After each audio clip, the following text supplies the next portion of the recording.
Hello student, welcome all of you. Jamia class 11th intern science का आज exam हो गया है और ये है ओरिजिनल क्वेश्चन पेपर और इसका सेट ए है हमारे पास। अगर आपके पास कोई डिफरेंट सेट हो तो आप क्वेश्चन के अकॉर्डिंग जो है अपना आंसर चेक कर सकते हैं और जो हम लोग आंसर्स बता रहे हैं आप उससे भी टैली कर सकते हैं और बहुत जल्दी जामिया के ऑफिशियल आंसर की भी आएगी, उससे भी आप चेक कर लेना। और आपके पास जो कार्बन कॉपी होगी अच्छी तरह से आप इसे एक बार टैली कर लें। और क्वेश्चन पेपर जो हम लोगों ने अभी एनालाइज भी हम लोगों ने कर भी लिया है और कुछ टीम इसे एनालाइज कर भी रही है और एनालाइज करने के बाद इसका एक्सपेक्टेड कट ऑफ का वीडियो भी हम लोग अपलोड करेंगे, वो भी आप ज़रूर देखिएगा। तो इंग्लिश का क्वेश्चन पेपर सर ने सॉल्व कर दिया है, तो we have taken all the precautions. अच्छी तरह से मतलब से डबल वेरीफाई भी किया गया है, फिर भी कभी क्वेश्चन में कोई गलती हो जाती है तो उसके लिए सेंटर रिस्पॉन्सिबल नहीं होगा। और पूरा प्रिकॉशन लिया गया है कि आपको बिल्कुल सही आंसर कीज दी जाए। और पेपर के बारे में जो सर ने कहा इंग्लिश का, तो इनफैक्ट इंग्लिश का तो पढ़ाए हुए जितने जो सर ने मतलब कराया था वो ऑलमोस्ट वही क्वेश्चन आए हैं। तो इंग्लिश का सेक्शन सर कहते हैं ज़्यादा टफ नहीं है, कुछ क्वेश्चन ट्रिकी थे, कुछ एक में थोड़ा सा टाइपिंग मिस्टेक भी थी, तो वो मैं आपको बता दूंगा किस क्वेश्चन में है अगर मुझे याद रहा तो फर्स्ट क्वेश्चन का जो इसमें आंसर होगा वो C is right answer. First का सर ने सी बताया है और सेकंड का इसका डी इज़ राइट आंसर है, आप इसे चेक कर लीजिएगा, D is right answer. Third question पे अगर हम आते हैं तो थर्ड का भी हमारा डी ही इज़ राइट आंसर है। एंड क्वेश्चन नंबर 4 का इसमें ए है, फोर्थ का ए। और come to the question number 5 की बात करते हैं तो 5 के आंसर भी इसमें क्या है, डी इज़ राइट आंसर है, ये यानी कि डी इसका right answer. And question number 6 की बात करते हैं तो इसका बी इज़ राइट आंसर। आप मुझे अपना स्कोर ज़रूर बताएंगे आप लोग कि आप लोगों का स्कोर कितना हो रहा है। और इसका बी, अगर आप अराउंड 20 to 25 स्टूडेंट अगर मुझे ये बता दें कि आपने कितना सही किया है कितना गलत है, तो हम लोगों का एक्सपेक्टेड कट ऑफ का वीडियो शूट करने में काफ़ी आसानी हो जाएगी। क्योंकि हमने बात किया था, मैं सेंटर पे गया भी था, कुछ बच्चों से मैंने बात की थी, तो उससे एक आइडिया हो जाता है कि एक जनरल स्टूडेंट कितना क्वेश्चन अटेम्प्ट कर सकता है। तो टीम एनालाइज कर रही है और एनालाइज करने के बाद हम लोग एक्सपेक्टेड कट ऑफ का वीडियो हम लोग अपलोड करेंगे। हमने कर दिया है, आई थिंक क्वेश्चन नंबर 7 तक कर दिया है। Come to the question number 8 का इसमें एक्चुअली में शायद ये मिसिंग है ना, क्या है 8 का इसमें है ए इज़ राइट आंसर। 8 का ए, यहाँ पे देखिए थोड़ा सा स्कैन वो आप अपने उससे क्वेश्चन पेपर से मिला लीजिएगा। 8 का जो है ए इज़ राइट आंसर है। हमारे पास जो ओरिजिनल क्वेश्चन पेपर है उसमें ए दिया हुआ है, 8 का ए। ठीक है, आप लोग एक बार टैली ज़रूर कर लेंगे, थोड़ा सा ये कट रहा है इसका पोर्शन, सही से स्कैन नहीं हुआ है। क्वेश्चन नंबर 9 का B is right answer. And come to the question number 10 का भी बी है, B is right answer. 11 question की अगर हम बात करते हैं तो 11 का हमारा जो है वो ए है, A is right answer. Question number 12 का आंसर हमारा जो है वो C is right answer. Question number 13 का ए इज़ राइट आंसर, 13 का A for Allahabad. And question number 14 की अगर हम बात करते हैं तो इसका भी ए is right answer. Question number 15 का बी इज़ राइट आंसर। मैं सर्कल बना रहा हूँ, आप लोग देख पा रहे होंगे, जो रेड कलर से सर्कल बन रहा है वो करेक्ट है। और क्वेश्चन नंबर 16 की अगर हम बात करते हैं तो 16 का A is right answer. English का पेपर मॉडरेट था, सर कह रहे थे बहुत ज़्यादा टफ नहीं है। एक्चुअली में क्वेश्चन पेपर तो मॉडरेट रहता है और ये पढ़ाया हुआ भी आ जाता है, लेकिन प्रॉब्लम ये रहती है ना कि बच्चे नर्वस हो जाते हैं। मैंने देखा बहुत से बच्चे बहुत ज़्यादा नर्वस थे, तो आपको नर्वस नहीं होना चाहिए। जितना आप नर्वस होंगे उतना ही पेपर आपका ख़राब होता है। तो ये याद रखिएगा, इन फ्यूचर किसी भी एग्ज़ाम को आप नीट के लिए जा रहे हैं या किसी और एग्ज़ाम्स के लिए जा रहे हैं, कभी आपको नर्वस नहीं होना चाहिए। तो क्वेश्चन नंबर मैंने उसका 17 का B is right answer.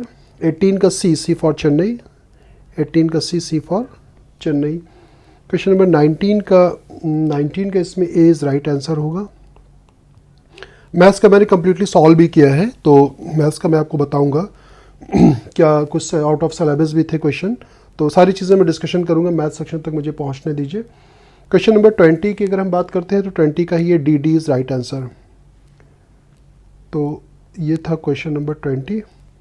And question number 21 की अगर हम बात करते हैं तो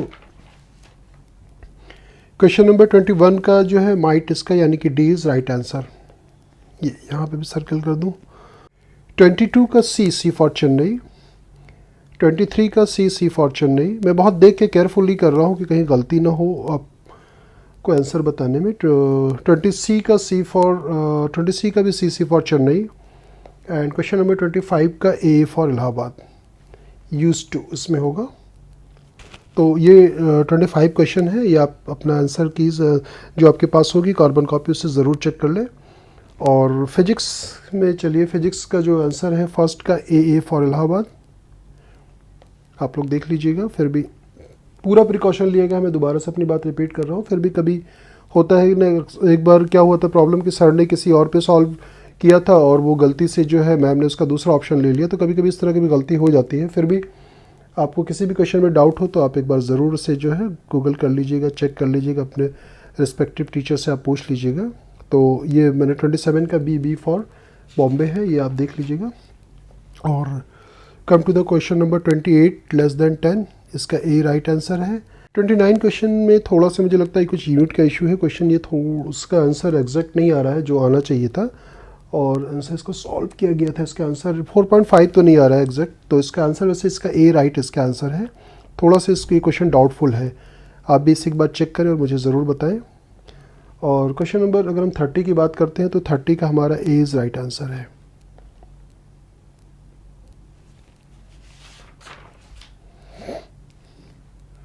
क्वेश्चन नंबर 31 का जो है ये आपका एनसीईआरटी में भी क्वेश्चन है, आपने डेफिनेटली किया होगा। इसका डी इज़ राइट आंसर है, 31 का डी। 32 की अगर हम बात करते हैं तो ये आ रहा है इसका ए इज़ राइट आंसर। इलेक्ट्रिसिटी काफ़ी इंपॉर्टेंट टॉपिक है, और इलेक्ट्रिसिटी के बाद आपका लाइट और ह्यूमन है, ये दो टॉपिक ये भी बहुत इंपॉर्टेंट है, इसे अच्छे से कर लेना चाहिए सिलेक्शन के लिए। और 33 की अगर हम बात करते हैं तो 33 का जो है वो सी इज़ राइट आंसर। 33 का सी इज़ राइट आंसर। एक बार आप देख लीजिएगा, अच्छे से मार्क कीजिएगा, मैं भी बहुत केयरफुली कर रहा हूँ, इसे थोड़ा सा टाइम लग रहा है। इसका ए इज़ राइट आंसर, 34 का ए। और ये 35 की अगर हम बात करें तो 35 का सी इंटू द, इसमें आप आसानी से याद दिए, इसमें आप इस क्वेश्चन को आसानी के साथ कर सकते थे। अगर इलेक्ट्रॉन का मूवमेंट अगर इधर होता है तो इलेक्ट्रिक करंट का मूवमेंट इसका अपोजिट होता है, ध्यान रखिएगा। इस क्वेश्चन में थोड़ी सी ट्रिक थी। इनफैक्ट ये एनसीईआरटी का ही क्वेश्चन है, आप लोगों ने डेफिनेटली किया भी होगा अगर आपको याद होगा। क्वेश्चन नंबर 36 की अगर हम बात करते हैं तो इसका B is right answer, B is right answer. 37 की अगर हम बात करते हैं तो 37 का सी फॉर चेन्नई, ये इसका राइट आंसर है। इंक्रीज एफिशिएंसी होगा इसका आंसर, तो इसका सी है। 38 की अगर हम बात करते हैं 38 का भी हमारा सी इज़ राइट आंसर है। 39 का डी। एंड क्वेश्चन नंबर 40 का इसमें रेड होगा। आप लोगों ने डेफिनेटली इस क्वेश्चन को भी सही किया होगा। तो ये थे हमारा फिजिक्स का हो गया और इंग्लिश का हो गया। अब केमिस्ट्री की हम बात करते हैं तो केमिस्ट्री का इसका बी फॉर बॉम्बे, इसका बी इज़ राइट आंसर है 41 का। एंड 42 की अगर हम बात करते हैं तो इसका यानी कि सी इसका राइट आंसर है, 2 एंड 4। 43 का B is right answer, 43 B.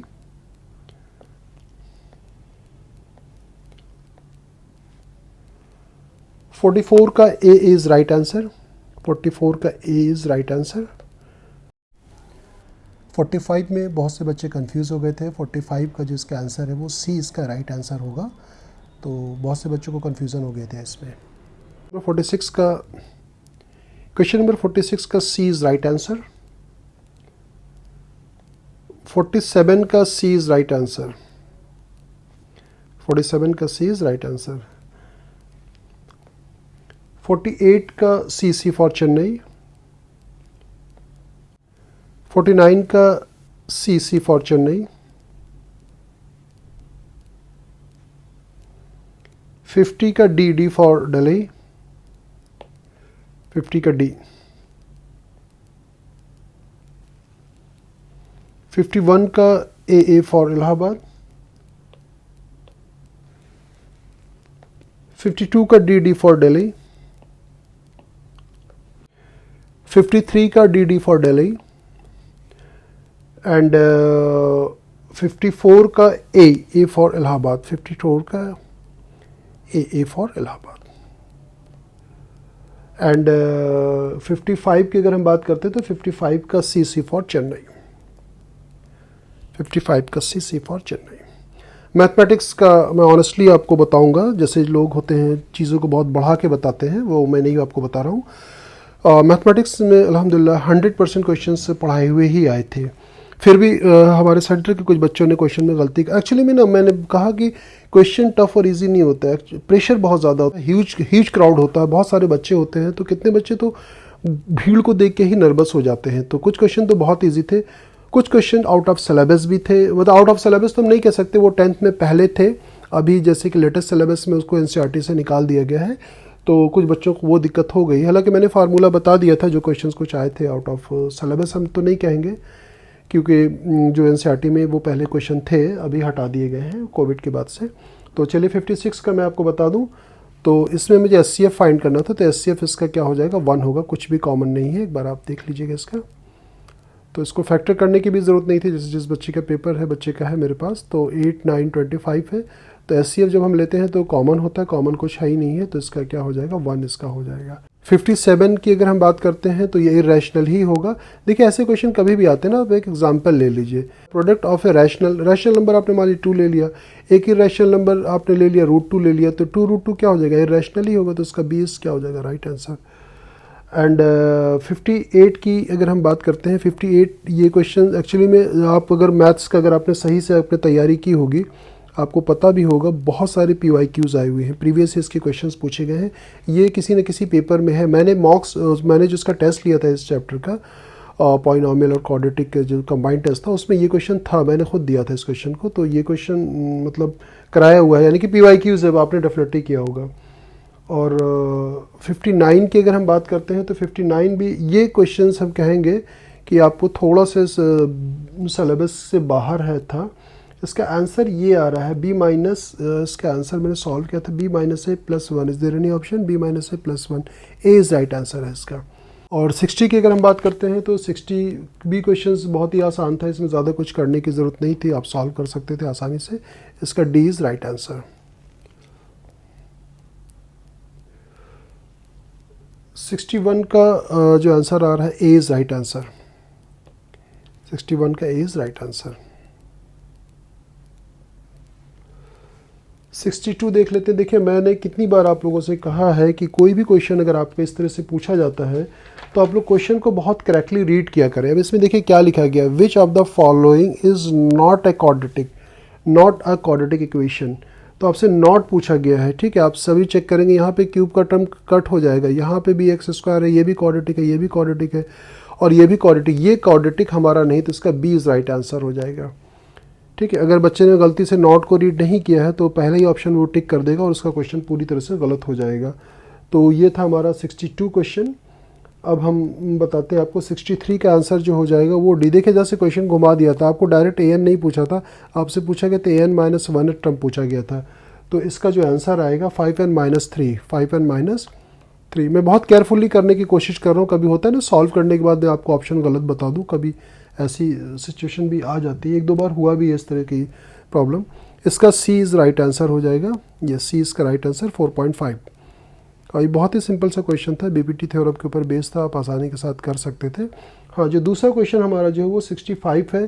65 में के क्वेश्चन को करने के लिए अगर आपने पहले एक ये फार्मूला पहले आप लोगों के सिलेबस में था, अभी हटा दिया गया है, कोऑर्डिनेट ज्योमेट्री में, half x1 y2 minus y3 plus x2 y3 minus y1, उसके बाद plus x3 y1 minus y2, ये यूज़ करना था फार्मूला। मैंने इससे बताया था क्लास में, और इसका यूज़ करके आप एरिया ऑफ ट्रायंगल निकाल सकते थे, क्योंकि कोलिनियरिटी में क्वेश्चंस इससे सॉल्व किया जाए तो बड़ी आसानी हो जाती है, तो उसके लिए मैंने ये फार्मूला बताया था। तो ये जिन बच्चों को याद रहा होगा डेफिनेटली इस क्वेश्चन को कर लिया होगा। तो इसका जो आपका आंसर हो जाएगा वो 53 आ जाएगा, सॉरी 53, हाँ, दो से ये गा, ये यहाँ C हो जाएगा इसका answer, 53 is right answer.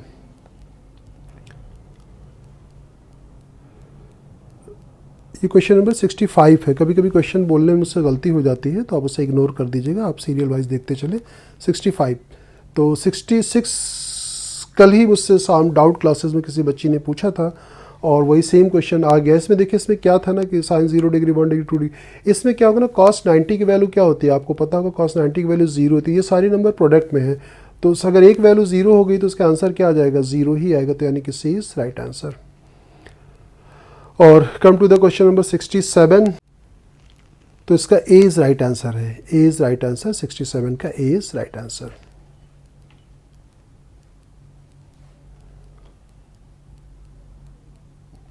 Sixty 68 बहुत ही सिंपल सा क्वेश्चन था। अगर पाइथागोरियन ट्रिपलेट अगर आपको आती तो आप आसानी के साथ इसको कर सकते हैं। इसका ए इज राइट आंसर हो जाएगा 5, 12, 13, 5, दीज आर पाइथागोरियन ट्रिपलेट, तो आप आसानी के साथ कर सकते थे। तो ये था हमारा क्वेश्चन नंबर 68।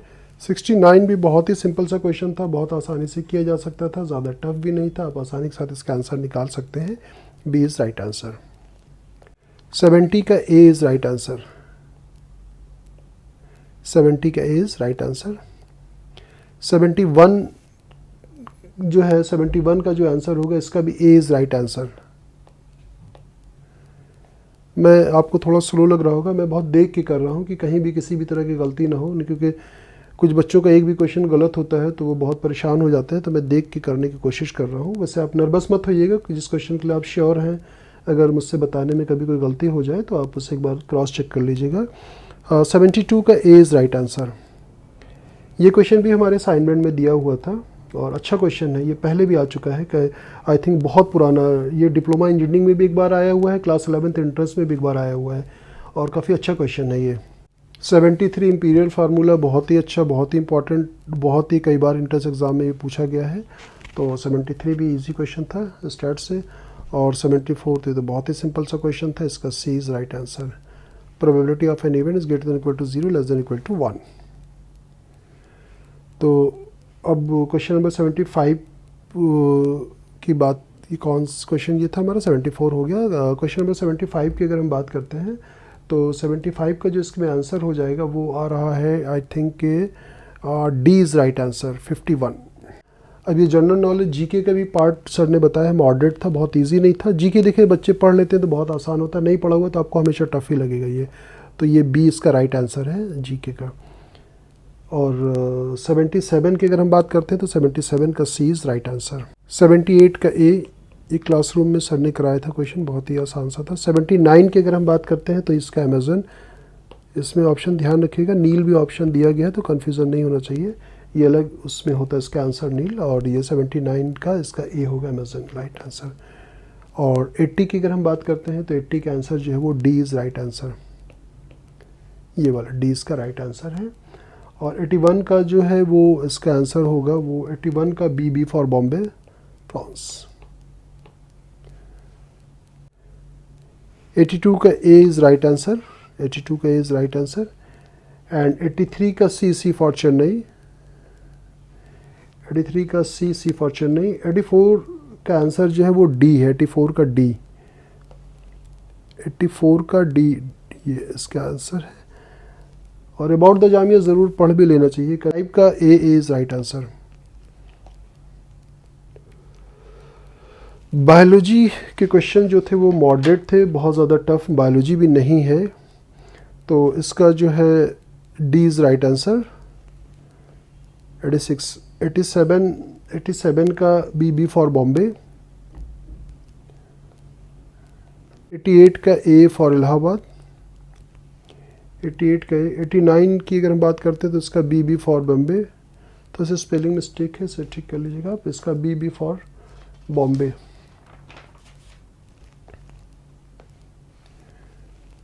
90 का जो आप इसका आंसर देखेंगे तो 90 का सी फॉर चेन्नई।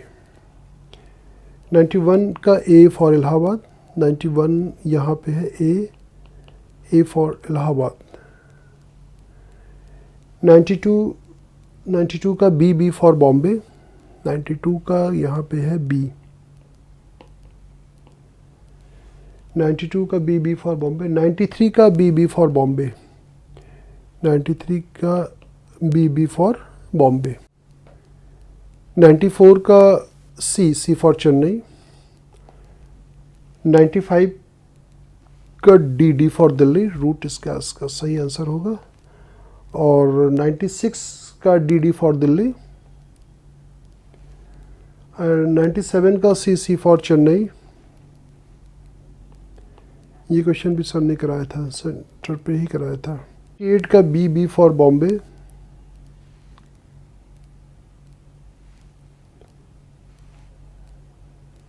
99 का ए फॉर इलाहाबाद,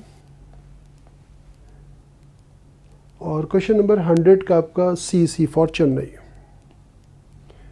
100 का सी फॉर चेन्नई। तो ये ओरिजिनल क्वेश्चन पेपर सेट ए था मेरे पास, और हम लोगों ने इसे सॉल्व किया है, पूरी टीम ने मिल करके इसे सॉल्व किया है। और अब इसके क्वेश्चन को अभी हम लोग एनालाइज करेंगे, और एनालाइज करने के बाद देखेंगे कि कॉमन स्टूडेंट जो वो कितना क्वेश्चन सॉल्व कर सकता है। तो इसकी मेरिट, इसका कट ऑफ कितना जाएगा, एक्सपेक्टेड कट ऑफ, उसका भी वीडियो हम लोग जल्दी ही शूट करेंगे, होपफुली कल आ जाएगा। अब आप लोग अपना आंसर इसी के अकॉर्डिंग चेक कर लें, और जामिया के ऑफिशियल आंसर कीज़ आती है तो आप उससे भी चेक कर लें। और एक चीज़ मैं आपको और इम्पॉर्टेंट बता दूं, किसी भी क्वेश्चन में अगर आपको लगती है कोई गलत है और आप बिल्कुल श्योर है, आपके टीचर कह रहे हैं आप बिल्कुल श्योर हो, तो आप उसे क्लेम भी कर सकते हो। क्लेम करने का भी ऑप्शन आता है, ठीक है। उसकी चार्जेस होते हैं, आई थिंक 500 रुपीज़ था लास्ट ईयर तक। 500 रुपीज़ में 5 क्वेश्चन को आप जो है वो आप चैलेंज कर सकते हो। तो वो अगर आपका करेक्ट अगर हो जाता है तो आपको उसका पूरा मार्क्स आपको दे दिया जाता है। तो पहले तो ये था, बच्चे पूछते हैं कि सर हमें कैसे पता चलेगा करेक्ट हुआ है। पहले फिर रिवाइज आंसर कीज़ आती थी, लेकिन अब रिवाइज आंसर कीज़ हो सकता है इस साल आ जाए, तो आपको पता चल जाएगा उस क्वेश्चन को करेक्ट कर दिया गया है। और अगर रिवाइज आंसर कीज़ नहीं आती तो रिजल्ट आता, उसमें उसी के अकॉर्डिंग वो रिजल्ट जो है वो डिस्प्ले करते हैं। जो उन लोगों ने इस क्वेश्चन को ठीक कर दिया होता तो उसी के अकॉर्डिंग जो है वो रिजल्ट उसका डिस्प्ले किया जाता है। अब आपको वरीड होने की ज़रूरत नहीं है, आपका कितना भी स्कोर आ रहा है, आपने अपना बेस्ट दिया है, 100% आप दिया है। अब आप 11th क्लास की तैयारी करना आप शुरू कर दें, 11th क्लास के लिए आप पढ़ना शुरू कर दें। 11th क्लास एक काफ़ी इंपॉर्टेंट क्लास है, और 11th क्लास में आप जितनी मेहनत करेंगे, नीट में या जेई की अगर हम बात करते हैं तो लगभग 55 to 60% सिलेबस 11th का ही पूछा जाता है। अब आपका जो पास्ट हुआ आप उसे छोड़ दें, आप प्रेजेंट जो है आपके पास 11th है, 11th में खूब कड़ी मेहनत करें और अच्छा से अच्छा स्कोर करने की कोशिश करें, तो आपका एक ब्राइट फ्यूचर आपका वेट कर रहा है। आपको आपके अपकमिंग फ्यूचर्स के लिए, आपके ब्राइट फ्यूचर के लिए best wishes. Thank you so much for watching us. Thank you.